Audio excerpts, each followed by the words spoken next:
बड़ी खबर आ रही है क्योंकि देखिए हमें इस बार जगुलर रेन कहा था ना, मुनीर, हाफिज मुनीर ने, जो जनरल है उनका, उसका नाम आसिम है लेकिन कहते हैं उसको हाफिज मुनीर क्योंकि दरअसल वो एक मौलाना ही है जो उस बेच में बैठा हुआ है और वही शख्स है जिसने जगुलर की बात की थी। तो इस बार हम जगुलर के लिए जा रहे हैं और वो क्या है, महंगाई में आटा गीला। जब तंगी में आटा गीला करना है आपको पाकिस्तान का, तो चारों तरफ से गला दबाना होगा और इस बार आईएमएफ की तरफ इंडिया जा रहा है। क्यों? क्योंकि एक बार फिर कटोरा लेके पाकिस्तान पहुंचा है और इस बार जो अब तक की मिली जानकारी है, मुझे लगता है वो लगभग 7 अरब डॉलर मांग रहे हैं उनसे, 7 अरब डॉलर मांग रहे हैं। तो ये पैसा नहीं मिलना चाहिए पाकिस्तान को। भारत दिखाएगा। ख्वाजा आसिफ क्या कह रहे हैं, खुद कह रहे हैं कि 30 साल से हम आतंक का काम कर रहे हैं, तो आईएमएफ क्या आतंक को स्पॉन्सर करेगा? बिलावल भुट्टो खुद कह रहा है कि हम अभी तक दहशतगर्दी पालते रहे अपने देश में, तो क्या आईएमएफ पैसा इसलिए देगा? तो ऐसे में भारत अपने कूटनीतिक कदमों को आगे ले जा रहा है और जरूरी है कि इस वक्त पर पैसा पाकिस्तान को ना मिले और तंगी से जूझता हुआ ये देश और भी बर्बादी के कगार पर पहुंचे। सुधांशु त्रिवेदी जी, हम तस्वीरें दिखाएंगे, चाहे वो राफेल हो, सुखोई हो, मिराज हो, मिग, जैगुआर, ये तमाम विमान जो आज गंगा एक्सप्रेसवे में टेक ऑफ कर रहे थे, वहां पर जा रहे थे। युद्धाभ्यास चाहे यहां हो या फिर अरब सागर में जो आईएनएस विक्रांत इस वक्त कर रहा है, भारत क्या करने वाला है, पूरा देश इसका इंतजार कर रहा है। सैन्य तरीके से हम क्या करेंगे? देखिए, अभी आपने कहा कि एयरफोर्स का नाम सुनकर तालियां ज्यादा बज रही हैं। वो जानते हुए तालियां ज्यादा बज रही हैं। एक दौर था जब शांति के कबूतर उड़ते थे, अब वो सरकार है जो गुरु गोविंद सिंह जी के बाज उड़ाती है। और इस वजह से सामने वालों को पता है कि अब वो फाख्ते उड़ाने वाला दिन नहीं है, अब बाज उड़ने वाले दिन है। इसलिए, और ये बात मैं हवा में नहीं कह रहा हूं, 26/11 के हमले के बाद उस समय के हमारे एयरफोर्स के चीफ फाली होमी मेजर साहब ने 2016 में बाद में लिखा है कि एयरफोर्स तो स्ट्राइक करने के लिए तैयार थी, पर उस समय की गवर्नमेंट ने पॉलिटिकल ग्रीन सिग्नल नहीं दिया क्योंकि उनको उसमें कुछ नुकसान नजर आ रहा था, व्हाटएवर द सिचुएशन वाज। मगर हम आज की स्थिति में बात कहें तो देखिए, जो आपने बात कही है, युद्ध से पहले की जो पेशबंदी होती है, वो आज पाकिस्तान की उस ढंग की पेशबंदी हुई है कि अगर आप देखें तो सऊदी अरब और ईरान ने भी इस आतंकवादी हमले की निंदा की। दोनों मुस्लिम वर्ल्ड के दो सबसे बड़े ध्रुव हैं। सऊदी अरब सुन्नी मुस्लिम वर्ल्ड का लीडर है और ईरान शिया मुस्लिम वर्ल्ड का लीडर है। आज चाइना बहुत सोच समझ के बोल रहा है, उससे सिर्फ ये कहा निष्पक्ष जांच होनी चाहिए। क्यों? आज चाइना कैश 22 सिचुएशन में फंसा हुआ है, क्योंकि जो टैरिफ वॉर है उसमें अमेरिकन मार्केट उसके लिए क्लोज हो चुकी है, यूरोपियन मार्केट उसके लिए क्लोज हो चुकी है। अब हसरत भरी निगाहों से भारत की मार्केट की तरफ देख रहा है। आप याद करिए, 15 दिन पहले की बात है जब चाइना की तरफ से स्टेटमेंट आया था, now it's a time for dragon elephant tango. अब वो फंस गया। पाकिस्तान का साथ देता है तो इंडियन मार्केट खत्म। अब अगर यूरोपियन अमेरिकन तीनों इंडियन मार्केट खत्म तो एक्सपोर्ट बेस्ड इकोनॉमी कहां लेके जाएगा? They will be in the serious threat of going to economic recession. और अगर साथ नहीं देता है तो पाकिस्तान की पिटाई हो जाती है। अब देखिए, अब पाकिस्तान दूसरी तरफ देखे तो किसको देखे? यूनाइटेड अरब अमीरात। तो वो क्या कहता है, भाई तेल का खेल खत्म हो रहा है अगले 20 साल में, तो मैं तो अपनी इकोनॉमी को ट्रांसफॉर्म कर रहा हूं, तो मैं किसमें हूं? India middle east economic corridor Europe के साथ। वो इंडिया के साथ है, कह रहा भाई मैं तो ये बना रहा हूं।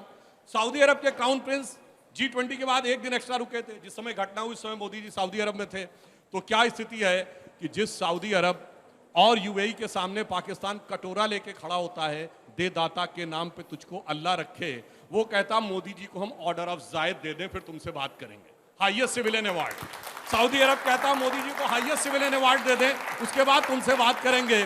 तो मुझे लगता है जब पाकिस्तान खड़े होकर एक तरफ अरब और ईरान को देखता होगा, सऊदी अरब को देखता होगा, दूसरी तरफ चीन को देखता होगा, तो उसके दिल से आज ये आवाज निकलती होगी कि इस भरी दुनिया में कोई भी हमारा न हुआ, गैर तो गैर थे, अपनों का सहारा न हुआ। आज उस मुकाम पे लाकर मोदी जी ने खड़ा कर दिया है। अब रही बात इसकी कि जो लड़ाई और स्ट्रेटजी की बात कहें, हमारे दो सेना के, थल सेना और वायु सेना के पूर्व अधिकारी यहां पर हैं, वो बेहतर बताएंगे। मगर इतना हम आपको बता सकते हैं कि पाकिस्तान के अंदर जो प्रोफेशनलिज्म है आर्मी में, वो कॉम्पिटेंस वो नहीं है जो यहां। जैसे मैं एक एग्जांपल देता हूं, बालाकोट हमले के बाद आप सबने सुना होगा कि वो भारत पे एयर स्ट्राइक की सोच रहा था, मगर अमेरिका ने कह दिया F-16 प्लेन हम लॉक कर देंगे। आज का जमाना वो नहीं है कि जहाज आपके पास है, सॉफ्टवेयर किसी और के पास है। पाकिस्तान का इंडिजिनस कुछ नहीं है, या तो चीन का है या अमेरिका का है। आप इस बात के लिए साधुवाद दीजिए, मोदी जी ने आने के बाद जो डिफेंस प्रोडक्शन शुरू किया है, आज हमारे पास इंडिजिनस एयरक्राफ्ट है, हमारी ब्रह्मोस मिसाइल अपनी है जिसको कोई लॉक नहीं कर सकता, उनकी मिसाइल कोई चाहे तो लॉक कर सकता है। इसलिए आप समझिए ये लड़ाई भी इतना आसान नहीं है।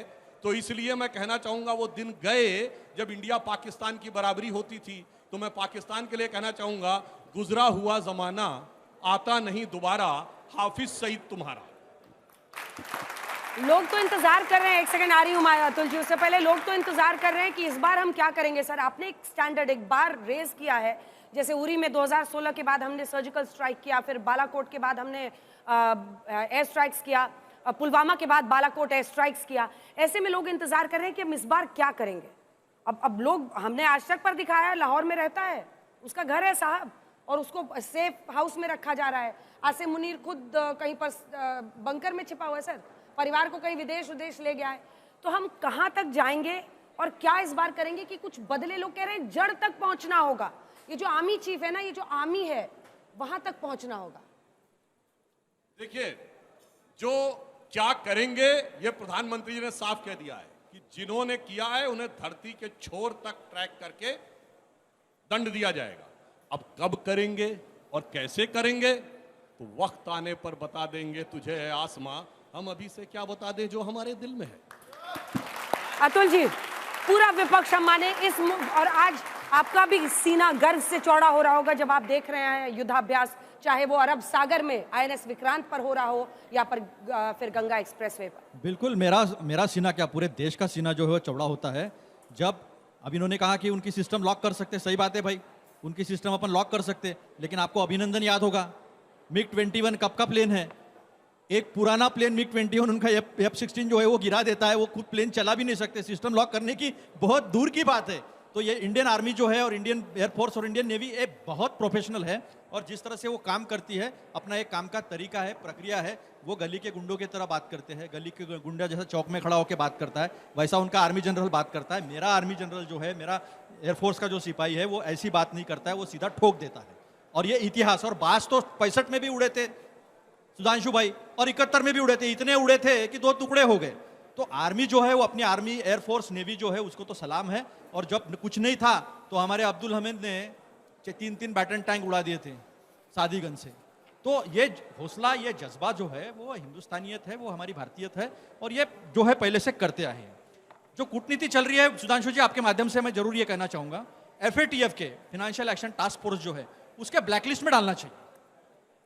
ग्रे लिस्ट जो है, ग्रे लिस्ट सीधा नहीं, ग्रे लिस्ट के ऊपर एक ब्लैक लिस्ट होती है अंजना जी। हाँ। ब्लैक लिस्ट के बाद तो पिछली बार 2018 में ग्रे लिस्ट में डला था, लेकिन फिर रोया जाकर वहां पे बताया कि हमने हाफिज सईद के खिलाफ देखिए काम किया है, आतंकवाद रोक रहे। 2022 में वो फिर बाहर आ गया। ये दबाव हमें फिर से बनाना, आपने सही बात उठाई। ब्लैक लिस्ट, अभी ग्रे लिस्ट नहीं, अभी सीधी जो है वो ब्लैक लिस्ट की जो बात होनी चाहिए। और मैं निषेध करना चाहूंगा पाकिस्तान के डिप्टी प्राइम मिनिस्टर का, अगर कोई देख रहा होगा तो। उन्होंने प्रेस की थी अंजना जी कुछ दिन पहले, और प्रेस करके मेरे देश के प्रधानमंत्री, आज कोई बीजेपी नहीं, कोई कांग्रेस नहीं, आज हम हिंदुस्तानी और भारतीय खड़े हैं। और मेरे देश के प्रधानमंत्री को, नरेंद्र मोदी जी को उन्होंने सबसे बड़ा टेररिस्ट कहा था। आज दुनिया ने भी उसका निषेध करना चाहिए। मैं यहां से निषेध करता हूं सुधांशु जी, मैं विनती करता हूं आपके सारे लोगों को बताइए। इस बात को मैं 5 दिन से कंटिन्यू उठा रहा हूं, हर चैनल पे उठा रहा हूं, लेकिन किसी ने निषेध नहीं किया। पहले वो मेरे प्रधानमंत्री है, तुम्हारा हमारा जो है वो इंटरनल है, वो बाद में देखेंगे। सर एक सवाल आ गया है, क्योंकि पहलगाम हमले पर विपक्ष सरकार के साथ है, ये मल्लिकार्जुन खड़गे कह रहे हैं, लेकिन वो साथ ही ये पूछ रहे हैं कि हमारी एकता को चुनौती देने वालों से हम निपटेंगे, लेकिन सरकार की जो नीति है वो स्पष्ट नहीं है। वो कह रहे हैं सरकार की नीति स्पष्ट नहीं है पहलगाम हमले पर। एक छोटा सा जवाब दीजिए, क्या है आपकी सरकार की नीति डे 1 से बहुत स्पष्ट है। हमारी नीति है terror and talks can't go together. इसलिए 11 साल, भारत के इतिहास के इकलौते 11 साल हैं जब हमने पाकिस्तान से कोई औपचारिक द्विपक्षीय वार्ता नहीं की, नो ऑफिशियल बायलैटरल डायलॉग। इसके साथ हमारी नीति बहुत साफ थी। हमने हुर्रियत नेताओं से न खुद बात की, ना पाकिस्तान से बात करने दी। हमारी नीति बहुत साफ थी, हमने ऑपरेशन ऑल आउट चलाया। हमारी नीति बहुत साफ थी, हमने इतने मॉड्यूल्स नष्ट किए हैं कि याद करिए हमारी सरकार आने से पहले देश का कौन सा छोर था, कौन सा शहर था जहां धमाके नहीं होते थे। मैं कई बार बोल चुका हूं, दिल्ली, मुंबई, गुवाहाटी, फैजाबाद, लखनऊ, वाराणसी, जयपुर, नागपुर, सूरत, हैदराबाद, चेन्नई, सब जगह होते थे चलती ट्रेन में धमाके, चलती बस में धमाके, वो सब खत्म हुए हैं। तो हमारी स्पष्ट बहुत साफ बात है कि जैसा कि अतुल जी ने कहा, एक अच्छी बात कही कि आज हम सबको साथ मिलकर खड़े होने की जरूरत है। राजनीति करने की जरूरत नहीं है। तो जिसे मैं अटल जी की कविता में कहूंगा, जो एक कविता थी ना, आओ मिलकर दिया जलाएं, तो मैं कहना चाहता हूं, आहुति बाकी यज्ञ अधूरा, आहुति बाकी यज्ञ अधूरा, अपनों के विघ्नों ने घेरा, अंतिम जय का वज्र बनाने नवदधीच हड्डियां गलाएं, आओ मिलकर दिया जलाएं। आपकी बात पूरी नहीं हो पाई थी। देखिए सुधांशु जी, आज मैं तो हर बात को टालते आया हूं, मैं काउंटर भी नहीं करना चाहता हूं, मेरे पास तो सारे स्टेटमेंट है। पठानकोट में ISI को बुलाया था तो उसकी तारीफ अमित शाह जी ने की थी, बातचीत कितनी हुई है। Terror and talks can't go together, this is the statement given by Sushma Swaraj ji, if you remember properly. उसमें जाना नहीं है। अगर बिलावल भुट्टो कहता है कि पानी के साथ खून बहेगा, तो मेरे यहाँ का एक नौजवान सामने आ जाओ, बिलावल भुट्टो को यहाँ पे वही सुला देगा। इतनी बड़ी बात करने की औकात पाकिस्तान की नहीं है, ना टेक्नोलॉजी में है, ना टेक्नोलॉजी में है और ना ही रिसर्च में है। टेक्नोलॉजी में नहीं है, रिसर्च में नहीं है, तो इतनी बड़ी बड़ी बातें गुंडागर्दी की तरह एक संवैधानिक पद पर बैठकर वो बात करते हैं, वो उनका वो जाने। लेकिन हमारे पास, जैसा आपने कहा कि उनके पास टेक्नोलॉजी है लेकिन सॉफ्टवेयर अमेरिका के पास है, हमने पहले से, चाहे जगुआर हो, वो तो मिराज चीन के पास में, अमेरिका के पास में F-16 का, तो हमारे पास जितना हमने जगुआर लाया है, हमने मिराज लाया है, हमने सुखोई लाया है 21, 29, 30, ये टेक्नोलॉजी ट्रांसफर के साथ लाया है। रफाल का भी यही डील जो है कंटिन्यू टेक्नोलॉजी ट्रांसफर के साथ लाया है। हमने missile technology, APJ Abdul Kalam, हमने सबसे सुना है, DRDO ने सारे मिसाइल्स, धनुष है, पृथ्वी है, सूर्य हमारा ICBM है, इंटरकॉन्टिनेंटल बैलिस्टिक मिसाइल्स, तो ये कंटिन्यू प्रोसीजर है। और जब अटल बिहारी वाजपेयी जी प्रधानमंत्री थे और हमने सेकंड न्यूक्लियर टेस्ट किया था, हालांकि सिमुलेशन तक हम पहुंच चुके थे, उसके बाद जो निर्बंध लगे थे, तो क्रायोजेनिक्स भी इस देश ने डेवलप करके दिखाया है। तो हमारी जो सैन्य शक्ति है और हमारा जो डिस्कवरी है, ये हमारा कंटिन्यू चलते हुआ प्रोसेस है। 1947 से पहले भी हमने 1948 में ही, पहले चुनाव के पहले ही हमने न्यूक्लियर प्रोडक्शन शुरू कर दिया था। न्यूक्लियर इलेक्ट्रिसिटी था, हालांकि आपको पता होगा, अप्सरा, ध्रुव, ये सारे हमारे रिएक्टर्स थे। तो ये कंटिन्यू चलती आई हुई प्रोसेस है। मैं चाहता हूं सुधांशु जी, आज ये बात ना हो, मेरे पास भी बहुत सारी चीजें, लेकिन नहीं करना है हमको बात। अच्छी बात है, बहुत हमें अच्छी एक ही बात करना है। आपने एक ही लाइन से दिल जीत लिया सर, कि बिलावल भुट्टो को यहाँ ले जाओ और किसी युवा को खड़ा कर दो। मुकाबला ऐसा होगा कि एक तरफा हो जाएगा। अंजना जी, एक लाइन बिलावल भुट्टो पे, एक लाइन बिलावल भुट्टो पे। बिलावल भुट्टो ने कहा कि या तो पानी बहेगा या तुम्हारा खून बहेगा। मैं बिलावल भुट्टो को याद दिलाना चाहता हूं कि तुम्हारी माँ मरहूम बेनजीर भुट्टो जी ने अपनी एक ऑटोबायोग्राफी लिखी थी, डॉटर ऑफ द ईस्ट, जिसपे उन्होंने चैप्टर 2 में लिखा हुआ है कि we were told in our childhood that we descended from the Rajput clan of Hindus. तो मियां बिलावल, तुम्हारा पानी नहीं खून भी हिंदुस्तानी है, क्या बहाने की बात कर रहे हो? अरे सुधांशु जी, वो तो क्या खून की बात करते हैं, पानी की बात करते हैं। हमारे 140 करोड़ कर दे ना, तो भी भाई जाएगा पाकिस्तान। सलमान निजामी साहब, जल्दी से कमेंट, फिर मुझे दोनों फौजियों के पास जाना है, जल्दी से कमेंट, क्योंकि ये वो वक्त है जब सबको एक आवाज में पाकिस्तान के खिलाफ बोलना है, पाकिस्तान के खिलाफ। ये समझ नहीं पा रहे लोग, आपस में भिड़ जा रहे हैं।